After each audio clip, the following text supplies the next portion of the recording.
guys, thank you so much for watching today's very exciting video. As you guys can see, I love real amps. That's why I've got a really nice Marshall and another really nice Marshall sitting right here. But I also do love my HX Stomp. So today we're going to check out if it is worth it to buy a late 1970s or even kind of more expensive, really unicorn type of stuff like old Black Seas and stuff. This is a 1978 super lead. It used to be super bass, but it is converted to a super lead, and in my opinion it sounds amazing. We're going to compare it to the stock Black Sea amp inside of the HX Stomp and see if it's really worth kind of getting this.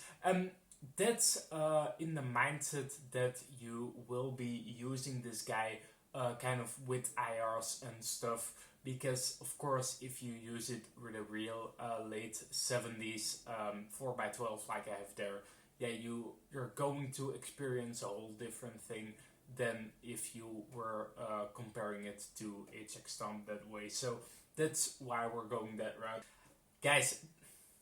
But before we do that, please take a second to hit that subscribe button down there. It really helps me out.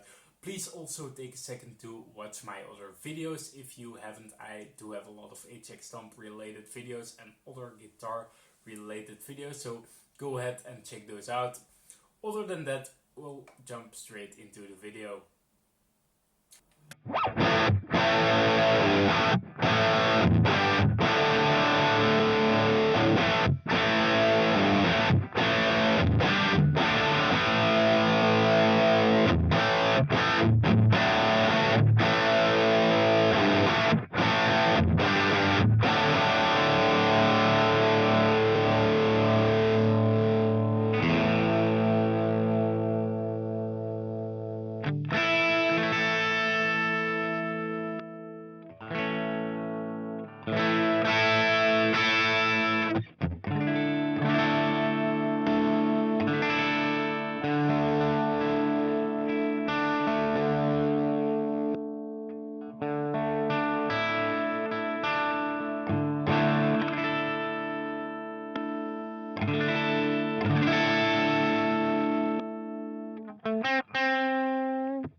so guys, quickly to explain what I did on the HX Stomp.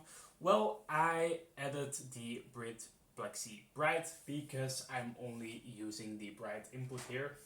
And what I did then is I added the drive to about 8, added the bass to 5 as I did here, added the mids to about a little over 5, and at the mids to about a little over 5 because that's what I did here. Treble is to 6, the presence is at 0 like on this one.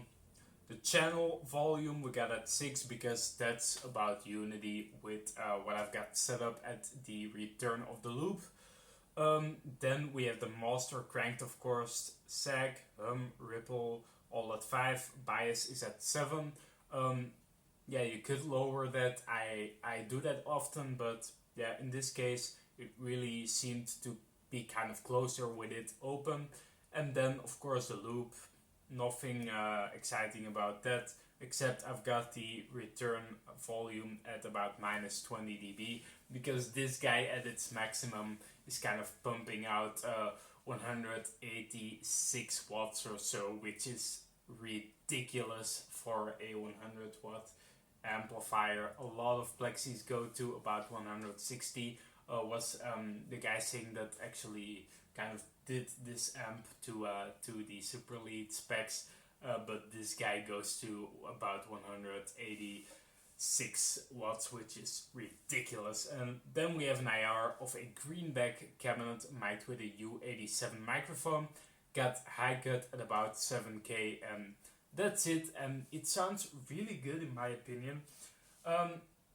I would say that if you are only running with load boxes and IRs and stuff, I don't know how much the real thing is really benefiting you.